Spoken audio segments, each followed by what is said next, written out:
किसान कमेटी के कप्तान और उनके टीम के खिलाड़ी अपनी विनिंग ट्रॉफी रिसीव करेंगे।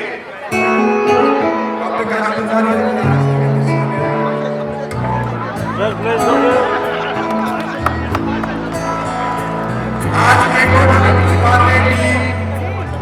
किसान कमेटी के कप्तान अपने खिलाड़ी के साथ ट्रॉफी रिसीव कर रहे हैं। मैन ऑफ द मैच आज के मैन ऑफ द मैच ये ट्रॉफी लाएंगे जो मोहम्मद अयूब किसान कमेटी की टीम मोहम्मद अयूब रिसीव करेंगे।